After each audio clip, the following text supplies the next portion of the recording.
Sir என்ன ஒருத்தன் கேட்டான் சார், சக்கரை பொங்கலுக்கு ரசம் ஊத்தி சாப்பிட்டிருக்கியான்னு கேட்டான் சார். அப்படி அவன் என்ன கேட்டான், உனக்கு வயசு என்னன்னா 50 ஆச்சுன்னு. 50 வயசுல இழந்துட்டியா அப்படின்னா.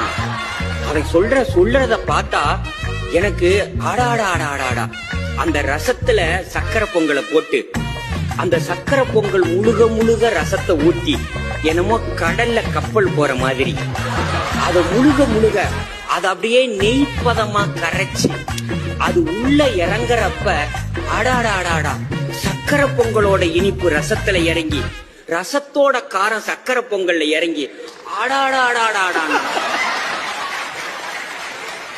இப்படி சொல்லும் போதே எனக்கு வாயில எச்சு ஊறிடுச்சு. உடனே வீட்டுல போய் ராத்திரி நிகழ்ச்சி முடிச்சிட்டு வீட்டுக்கு போறேன். என் மனைவி தூங்குனாங்க. எழுப்பி ஒரு அடுப்புல சக்கரை பொங்கலை வையி, ஒரு அடுப்புல ரசத்தை வையின்ட்டு.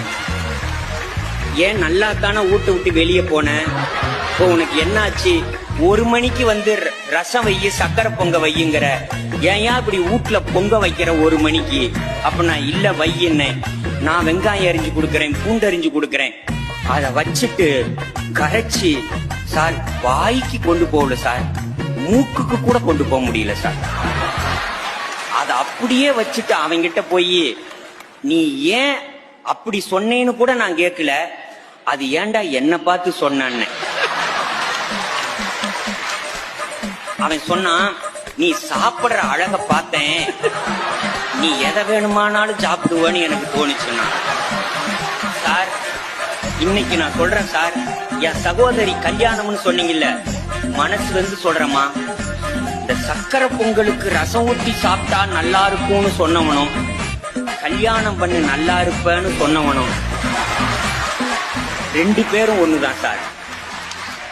அவன் நல்லா இருந்தெல்லாம் சொல்லல, நமக்கு ஒருத்தன் சொன்னா நாம சீப்படுறோம், நாம ஒரு 4 பேர்த்துக்கு சொல்லுவோமே அப்படின்னு தான் சார் சொல்றான். இப்ப நான் சொல்றேன், கல்யாணம் ஆகும்போது எல்லாருமே சொல்லுவான் சார், போக போக சரியா போயிடும்னா. ஆனா எவ்வளவு தூரம் போகணும்னு எவனுமே சொல்லல.